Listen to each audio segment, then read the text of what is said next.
Olá a todos.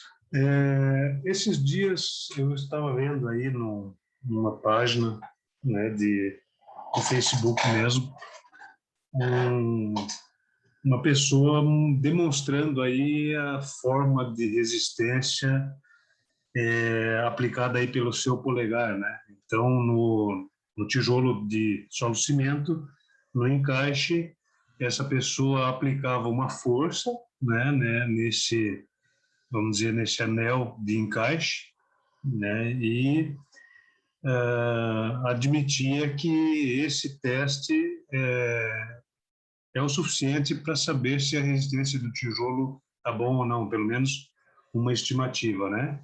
Então você aplica a força pelo polegar, do jeito que vocês estão vendo aí na figura, e por meio desse teste essa pessoa afirmava que o seu tijolo estava de acordo. Mas algo que eu achei interessante é o seguinte: você não tem o controle de força no teu polegar e você não tem condições de afirmar isso, né? Porque quando você vai aplicar uma força nesse anel, você está aplicando uma força que vai causar ali um esforço de tração no teu tijolo, pelo menos nesse anel. E como é que se faz isso, né? Como é que se chega a esse valor? Daí eu resolvi fazer uma verificação aí para ver se esse teste é válido ou não. Como é que se faz isso?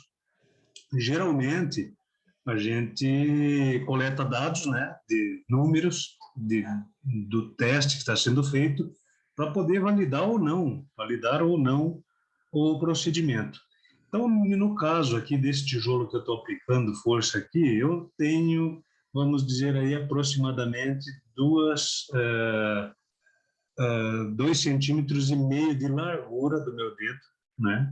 Então, eu tenho 2,5 centímetros de largura. Eu não vou considerar o arco que está sendo feito aqui, né, em relação ao meu dedo, vou considerar uma reta, né, porque é uma seção pequena, e eu vou levar em consideração que eu estou simplificando os cálculos. Então, eu tenho 2,5 centímetros e eu tenho a largura do anel, né?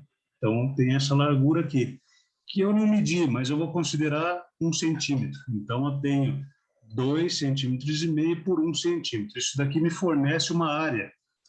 Essa área vai ser calculada de acordo com o dedo de cada um que aplica essa força, né? Então, dependendo a largura do teu dedo, você vai multiplicar pela largura do anel ali, de encaixe, a base dele lá embaixo, né? E que é a maior seção, e a partir disso você tem condições de calcular. Se você souber a força que você aplicou ali, nessa seção, você tem condições de calcular o esforço de tração. Prestem atenção, então, que é um esforço de tração nesse tijolo, tá ok? Como é que eu fiz para medir a força que eu aplicaria, né, nesse anel? Eu precisei pegar uma balança, deixa eu ver se eu encontro ela aqui, aqui. Precisei pegar uma balança dessas, de pesar por pesagem, né, como se fosse pesar uma sacola, por exemplo, né, você coloca ali, tem um gancho essa balança, ela tem a capacidade para 50 quilos, e eu apliquei a maior força que eu podia ali, pelo menos até aguentar a resistência ali naquele gancho, né? E ele me deu 8 quilos, 940 gramas, tá ok? Então eu tenho a força aqui, agora sim eu sei qual é a força que eu apliquei, eu tenho a seção, né, transversal que eu estou aplicando essa força, aí sim eu tenho como calcular. Só que esse esforço que eu estou aplicando aqui, ele está gerando uma solicitação de tração naquele anel, né? Então, essa força eu vou ter que dividir pelaquela área. E daí, quando eu faço a aplicação da força pela área, eu gero uma tabela dessa daqui, né?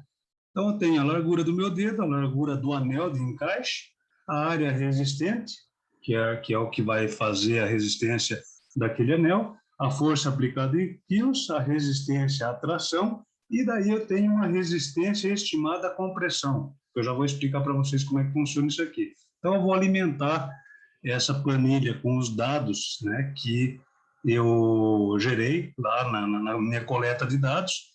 Então, a largura do meu dedo, 25 milímetros, né, 2,5 centímetros. Não é à toa que é chamado de uma polegada, né, porque o polegar geralmente pode ser que tenha, é claro, devido às proporções, uma polegada. Uma polegada é 2,54 centímetros, né, se eu não me engano. Então, faz sentido aí o polegar, né, ter essa medida aqui aproximadamente. A largura do anel de encaixe, eu estimei lá em torno de 10 milímetros, né, como eu falei para vocês, então a planilha me calcula, né, a largura do dedo vezes a largura do anel, ele me dá uma área resistente de 250 milímetros. Como eu apliquei uma força, né, naquele tijolo de 8 quilos, 940 gramas, deixa eu voltar aqui, 8,940, tá ok. Ele está arredondando para 9 aqui, eu vou colocar 2 casas decimais aqui para ficar visível para todo mundo. Então, 8,940, a resistência à tração em MPa, megapascal, é de 0,35, né? Então, 0,35 MPa. Mas essa resistência à tração não quer me dizer nada, né? Ela não me diz nada se eu não souber qual é a correlação entre a resistência à tração e a resistência à compressão, que é o que vale. Quando você vai analisar teu tijolo, é a resistência à compressão, que é o que é válido. Por ensaios de laboratório, na média, daí isso daqui é uma estimativa, por isso que eu coloquei uma resistência estimada à compressão, não é uma resistência que eu possa dizer, afirmar que seja isso mesmo. Para eu afirmar, eu preciso pegar o tijolo, fazer todo o procedimento de norma, levar para o laboratório e mandar romper. Esse é o correto. Mas para uma estimativa, quanto seria? Ele vai dar 2,9. Por quê?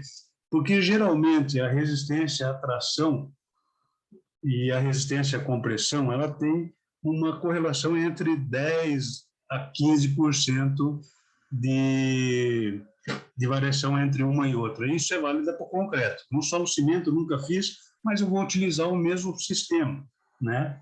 Como se trata aí de uma correlação, dá para eu fazer, né? Daqui uns dias eu vou fazer a ruptura daquele tijolo, a compressão, e eu vou ter um número exato, talvez eu até venha comentar com vocês se deu certo ou não essa correlação. Eu utilizei 12% aqui. Então, 12%, a resistência estimada à compressão do tijolo, esse branco que eu mostrei para vocês, é de 2,9. Quer dizer, teoricamente, ele passa na resistência que é exigida aí por norma, em torno de 2 MPa, né? Agora, o que acontece se eu alterar a largura do meu dedo? Provavelmente vai alterar a resistência, só que isso agora são simulações, tá? Daí eu já vou sair da realidade. Vamos supor que você tem o dedo aí com 30 milímetros, olha lá, ele já baixa um pouquinho, e você aplicou 8,94, então, vejam, depende da força que você vai aplicar. Qual é o problema? Controlar essa força aqui. Essa força, cada um exerce a sua, né? Você pode aplicar aí, às vezes, 10 quilos, sobe tua resistência. Alguém pode aplicar 12 quilos, sobe a resistência. Mas pode ter alguém que coloque 5 quilos. Veja o que acontece. Então, você baixa a tua resistência. Então, esse teste de resistência com o dedo, ele é relativo, tá? Ele depende da força que a pessoa que está fazendo o teste aplica ali. E como que faz o controle? Daquela forma que eu mostrei para vocês. Arruma uma balancinha. Essa balancinha ela é muito barata, né? E serve aí para pesar várias coisas. E daí sim, né? Você afere aí a tua força aplicada, né? Num sistema desse, no mesmo sistema que você fosse aplicar lá no teu tijolo. E daí você tem condições de fazer uma planilha dessa daqui e verificar mais ou menos quanto de força você aplicou. Tranquilo? Pessoal, o vídeo de hoje seria isso, é mais uma curiosidade do que uma técnica, né? Vejam que é para ter uma estimativa. E a minha curiosidade era saber se isso daqui realmente funciona. Ele funciona se você tiver controle dos dados, tá? Caso contrário, é muito perigoso afirmar de que a resistência do tijolo está boa, dependendo de quem aplica essa força, tá ok? Por hoje é só e eu aguardo vocês aí até o próximo vídeo.